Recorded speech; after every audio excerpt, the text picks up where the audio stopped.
Before each year, we wanted to take you on a short tour of different parts of Eretz Yisrael and show you and introduce you to the land and a little of the history that makes this place so very special for us.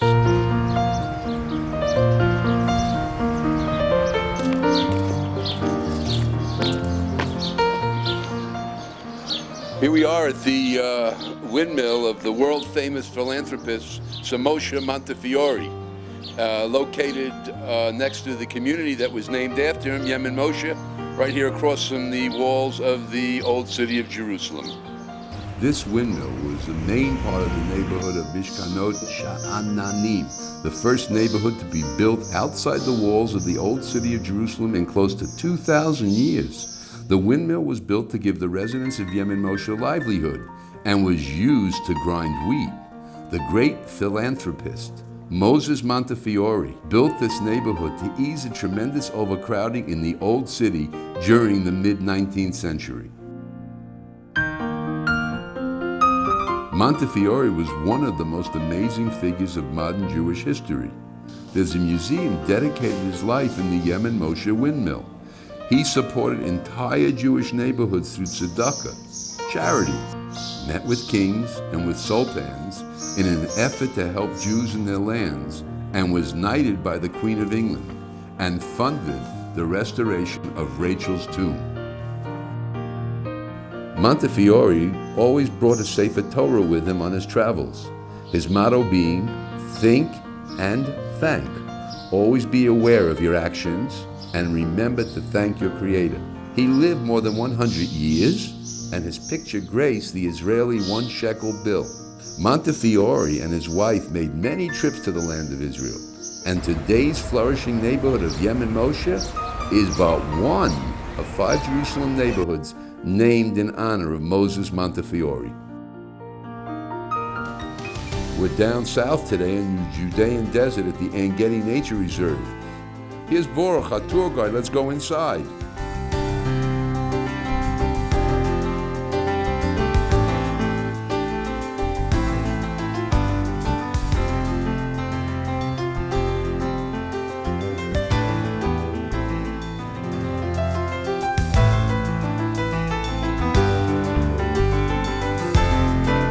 Here we are in one of the most beautiful nature reserves in the world. National Geographic lists En Gedi among the top 20 nature reserves in the world to visit. King David ran away to hide from King Saul 3,000 years ago. It's a hot day like today. He goes inside of one of the caves to hide, and comes King Saul with all of his soldiers, and he tells him, "You find this David." So he goes inside to get out of the hot sun in the same cave that David is hiding in, and David comes to him and cuts off a piece of his robe and tells him, "King Saul, you're my king. I don't want to be the king. I don't want any problems with you." And here they made their peace here in En Gedi, in this very special place. The only place in the whole Judean desert where fresh water is running all year long, it's in En Gedi. How does this happen? You have rain on the top of the mountain between Jerusalem and Hebron. Some of the water rolls down to the Mediterranean Sea, and some of the water rolls down to the Dead Sea. But a lot of the water trickles through the rocks, through the stones, until it reaches a layer of stone that it can't penetrate. And from there it goes out.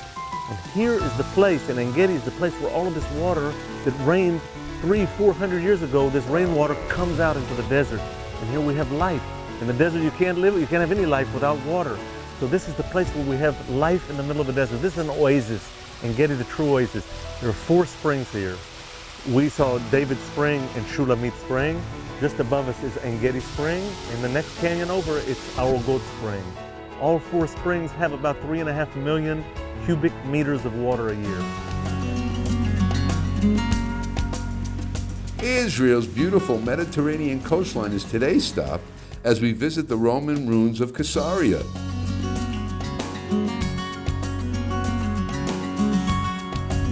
Shalom, this is a theater that Herod built for 12,000 people more than 2,000 years ago.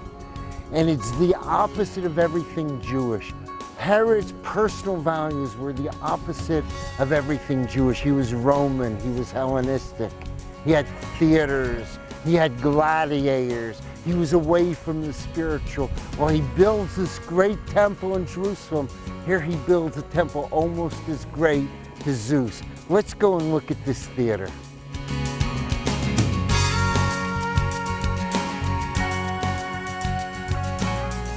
This theater is still in use today. Concerts are held here. It's been used for 2,000 years, and it's been renovated many times. After the Roman period, the Byzantine and Christian period, theater wasn't so important. They were going back to the spiritual instead of the physical values. So the theater really became in disuse. There was an immense building here in the Roman period, so you didn't see the ocean.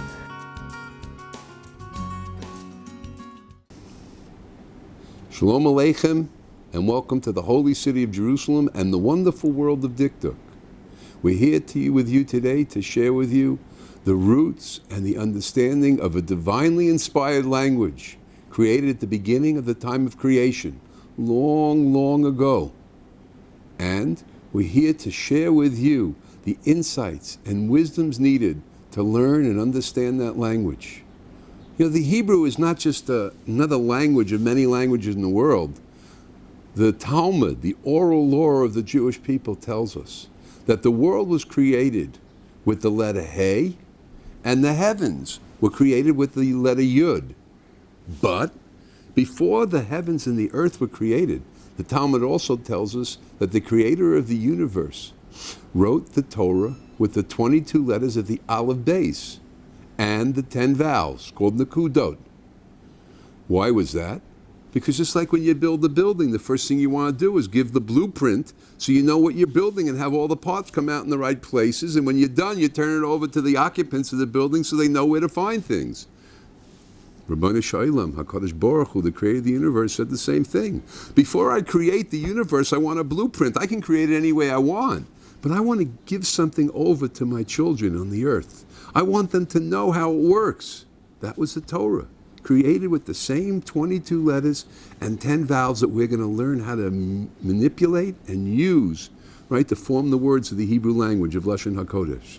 Secondly, Adam Harishon, that means Adam the first man, right, was told to name all the creatures that lived in the universe, all the living creatures on the planet Earth. And where did he come up to create those names from? That's right. Aleph Beis Gimel Dalet Hey. The letters of the Aleph Beis, the 22 letters and the 10 vowels, he created names for all the living creatures in the whole world. Pretty amazing. And it tells us something else about these letters. They're not just letters. They're not just words. They're primal informers. They teach us about very, very deep principles that exist in the creation. There's a simple way to learn these words and these letters, which we'll start off with. And the deeper meanings will become revealed as we start working with these forms. And as we go on from things greater and bigger than the Dikduk book, when we finally have the language, we will have the premises and the foundational roots that we need to understand very, very deep concepts. But we first must know the language in its entirety and understand the perfection of the language. You may ask, why this Dikduk method of learning Hebrew? It's a good question. Since the beginning of creation, from the beginning of this world, we've had the Hebrew language. God told Moses on Mount Sinai how it worked. And since that time, the great sages and Torah rabbis of all the generations have written books on how to learn Hebrew. So why not use them? And the Torah tells us a deep secret, that we are involved here with each generation has leaders and methods that are appropriate for that generation because we can't understand what the greater generations preceded us had to say. The Dikduk book has been adapted and fit and worked in to reach you, me, the members of this generation, to speak to our hearts and our minds where we can comprehend and understand at the level that we're at right now.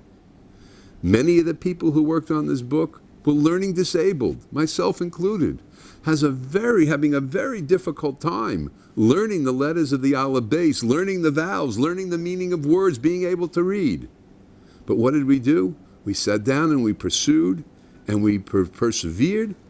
And places where we found impediments, and places where we found blocks, and we found places we couldn't get through with normal tools, we created bridges, and we created tunnels, and we created side roads, access roads to get around those places, and came up and developed the method of the Dikduk book to allow you to get to the easiest possible penetration to the deeper seeings of the forms and patterns of Hebrew. Because Hebrew isn't just a language of mimicking sounds and eliciting responses. It's much greater than that.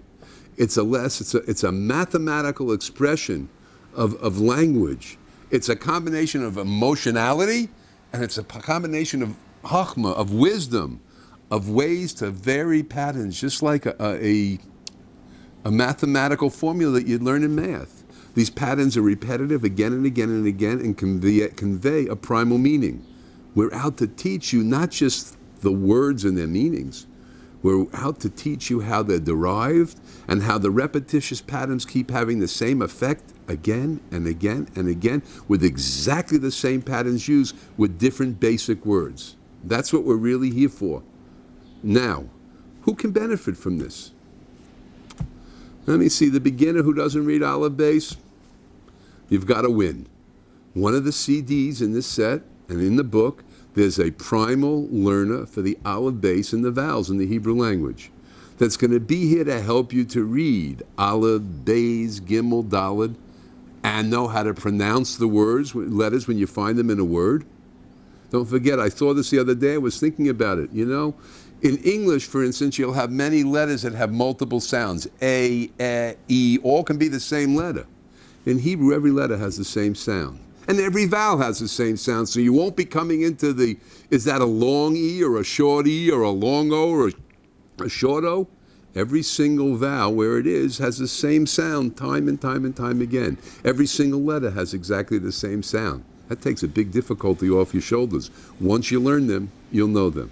So the beginners now is going to learn how to read Aleph Beis, where the method's that's been enduring for at least the book that I took it from was 70 or 80 years old, where they teach in the Talmud Torah, in the Torah schools for boys and for girls, for young men and young women, how to read from this method. And it's a simple and an organized and, again, a very mathematical approach to learning the language. That's for the raw beginner who wants to start to learn how to read the language so they can study the methodology in the diktuk book. Secondly, what about the beginner? He knows Aleph Beis, so you know Aleph Beis, and you know the vowels, and you can basically put them together, but you don't know the subtleties of combining syllables. You don't know how exactly all the vowels are pronounced. You don't know how all the letters form together.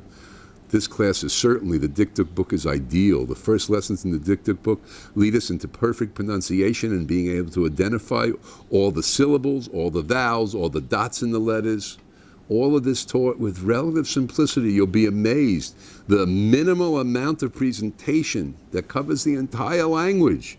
You don't have all these, there's no irregulars in this language. All the letters and vowels are all completely regular and repetitive, and we're going to see those simple rules. Also, the new student will be able to start dissecting words, know what the root of the word is, know what a prefix is, what a suffix is. You see, God didn't just take all 22 letters and use them for everything. He has certain letters that are primarily prefix and suffix. He has other letters that are only root letters, the basis of the word. He has certain letters that are only prefixes. We will learn these forms. You will start being able to open up the 5 books of Moses, the Bible, be able to start opening up the oral law, the Mishnah, which is the oral law. Start be able to read books, right, in the holy text, in the books of the prophets, and literally by yourself translate the words and understand why you're translating them that way. What about the intermediate to the advanced student? Let's say intermediate. I know how to read. I can basically translate words. There's nobody I found so far that knows perfect reading, because very few, I shouldn't say nobody, very few people know the laws of grammar. That will be revealed to you in an incredibly short period of time. By the 3rd lesson, you will know all the rules of grammar for the entire Hebrew language, which number about 12 or 15 rules, by the way. That's it. And people don't learn them because of terror. They're afraid to learn grammar. It's simple, it's easily presentable. You can know them all so that you can pronounce every single word crisply and exactly and precisely. Also, the intermediate student, you can start now translating words with accuracy beyond your wildest dreams.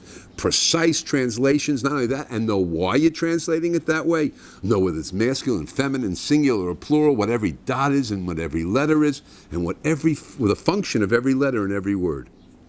And finally, the advanced student, most of this you know, but if you want to perfect it, and you want to get down to the subtleties of the language in every letter and every vowel, when you look at a Rashi, and you go, why Rashi is forced to speak? You'll read that Rashi, who's one of our great rabbi commentators in the text, and you will realize that Rashi is forced to speak in grammar because the word itself was in irregular form. In addition to the 8 CDs and the 16 lessons that we have of 25 minutes for each lesson, we have a very, very special bonus. What's that? A tour of the land of Israel. The land that is special to the Jewish people for the last few thousand years. The land of our tradition. The land of our forefathers. A land that's intrinsically connected to the language and the people and this historical significance and the Torah. This we had to share with you. So before each one of the shiurim, we're going to have a 5-minute tour of somewhere in the land, of either a place of natural beauty, waterfalls in the desert, mountains snow-capped in the northern part of the country, rivers running down into the Great Kinneret and the Great Salt Sea. We also have tours of places where the history and the archaeological relevance stands thousands of years later. It's still important. And we take you out to introduce you to the people of the land and the topography of the land, and to show you the depth and the beauty and the wonder of being here. We've tried so hard to share with you, hoping to encourage you to visit here, to come live here, to be a member of your nation, coming home to a land that was promised thousands of years ago to us. Pirkei Shoshanim, in conjunction with Rabbi Shalom Gold, yours truly, of Yeshiva Birkas HaTorah, take pleasure and honor in making this presentation.